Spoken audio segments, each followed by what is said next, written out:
Ustadz Kiki yang tadi mengatakan adanya defisit intelektual habaib. Saya lebih senang secara mengalir ingin mengawali pembicaraan ini melalui keyword ungkapan dari Kiai Kiki terkait dengan defisit intelektual habaib, Mas. Sehingga hal-hal yang saya persiapkan saya tangguhkan semua saja karena ini menarik menurut saya. Nah, oke, sebentar, saya disclaimer dulu ya, disclaimer dulu. Defisit mungkin ada beberapa ya defisit, tetapi tidak digeneralisasikan. Setuju ya? Jadi jangan sampai framing bahwa ini semuanya, tetapi memang ada fenomena ya. Saya lebih sukanya adalah fenomena defisit. Ya, mungkin seperti itu, defisit intelektual. Oke? Ya? Oke. Silakan. Oke. Saya ingin menyoroti dari sebab runtuhnya otoritas keagamaan habaib itu hal yang paling mendasar. Memang seperti yang dikatakan oleh Kiai Kiki, adanya defisit intelektual habaib sebagai sebuah gejala dan fenomena, bukan secara umum. Indikasi yang bisa dibaca oleh beliau, dan itu saya benarkan. Karena pola-pola yang telah berkembang selama ini di beberapa sosial media itu adalah pola-pola keberagamaan. Keberagamaan yang saling memberikan pembenaran antara satu habaib dengan yang lainnya tanpa adanya basis kajian at-turos yang bersumber dari kewahyuan dan kenabian. Sehingga karena minimnya pendalaman kemampuan dalam mengkaji kewahyuan dan at-turos di beberapa kesempatan para oknum habaib dalam memberikan ceramah, sehingga dipaksakan yang nampak adalah pola-pola keberagamaan yang diterima dari kaul hikayah, dari satu cerita ke cerita yang lain mungkin yang berkembang di tengah keluarga mereka tanpa konfirmasi di teks at-turos, kemudian dipidatokan sebagai bahan utama untuk memberikan pengetahuan secara publik. Sehingga keberagamaan yang seharusnya itu historis berkembang dan berubah itu menjadi suatu konsep keagamaan yang normatif. Pengalaman-pengalaman keberagamaan dari satu cerita ke cerita di tengah keluarga habaib itu dipidatokan seolah-olah itu menjadi sesuatu prinsip normatif, prinsip agama. Padahal itu sebenarnya sesuatu yang historis, bahkan konteks historisitas pengetahuan yang disampaikan secara publik itu seharusnya hanya untuk konsumsi keluarga. Tapi karena tidak ada bahan secara normatif dari teks kewahyuan, kenabian, dan hasanah at-turos, akhirnya kisah dari keluarga itu menjadi bahan utama ceramah-ceramah mereka, sehingga yang muncul nuansanya memang nuansa kenasaban yang lebih mengunggulkan alkisah-alkisah dari cerita-cerita keluarga itu. Sehingga konteks historis keberagamaan keluarga di antara para habaib itu dijadikan sebagai prinsip normatif, seolah-olah itu prinsip agama, diceramahkan secara publik, yang publik itu notabene adalah komunitas yang menganggap apa yang dikatakan habaib itu adalah prinsip agama, padahal itu adalah prinsip keberagamaan yang tidak memiliki dasar atau rujukan secara at-turos atau hasanah abad pertengahan yang didasarkan kepada kewahyuan dan kenabian. Dr. Rubed, saya langsung cut di sini itu ya.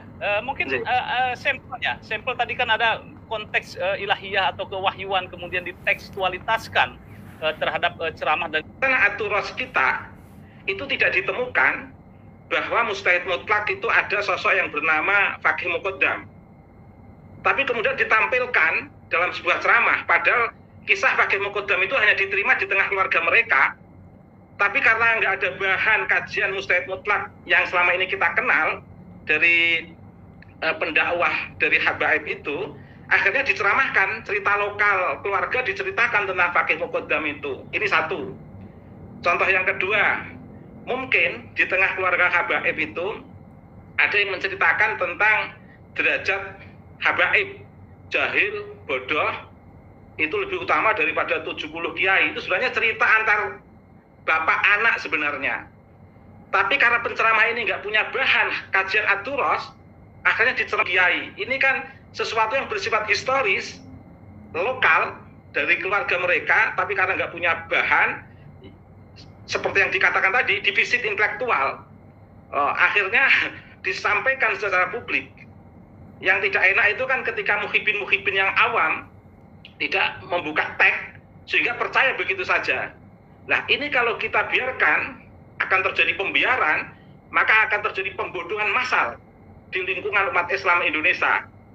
Apalagi kalau ini dipidatokan di lingkungan Nahdlatul Ulama, nanti akan terjadi pembodohan massal di lingkungan Nahdlatul Ulama, efek dari defisit intelektual para habaib itu. Itu contohnya, Mas. Itu contohnya. Oke, ya. Mau lanjut ya? Ya sebetulnya sebentar nih. Kalau masalah ini kan kasus-kasus ada. Kemarin itu saya dengar itu ada sebuah ceramah ya. Satu ceramah di hall besar Jawa Timur yang mengatakan bahwa Imam Syafi'i minal muhibbin. Saya harusnya mentertawakan, tapi saya tidak mentertawakan beliau. Ya. Nanti kualat katanya kan. Saya mentertawakan keadaan dalam sebuah acara yang besar yang datang itu adalah para kiai menyampaikan sesuatu, mohon maaf, yang konyol. Bagaimana bisa dikatakan Imam Syafi'i minal muhibbin? Wong masa hidupnya saja berbeda. Iya, Imam Syafi'i kan ini lebih duluan ya. Dulu lah, kisaran sekitar 100 atau hampir 200 tahun ya. Bagaimana Bahkan, di sini bahkan tidak hanya Imam Syafi'i, Mas, tapi seluruh mazhab itu mengisbat muhibbin Alawi.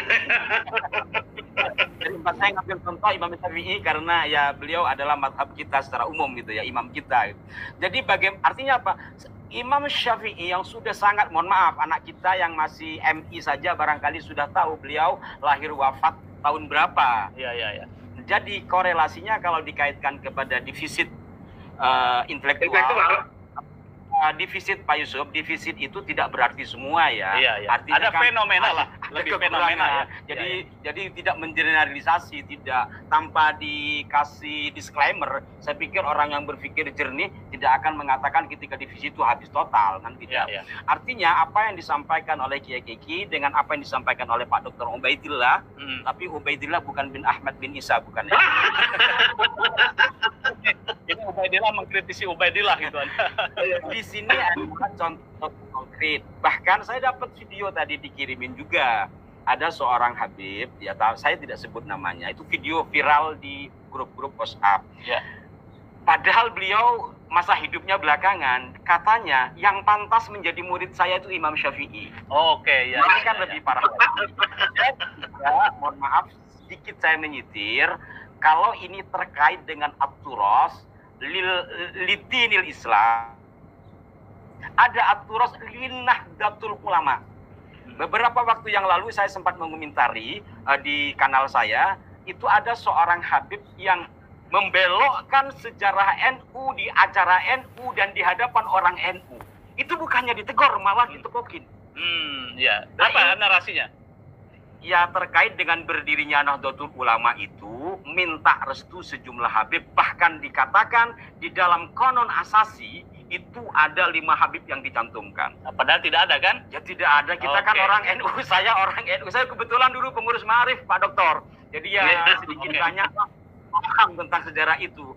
Ini kan satu fenomena, bukan hanya defisit intelektual dalam pengertian keagamaan, tapi dalam konteks kesejarahan. NU yang menjadi aneh bagi saya, ceramah di depan orang NU, kalau lihat balihonya adalah acaranya NU, tapi isinya adalah membelokkan sejarah NU.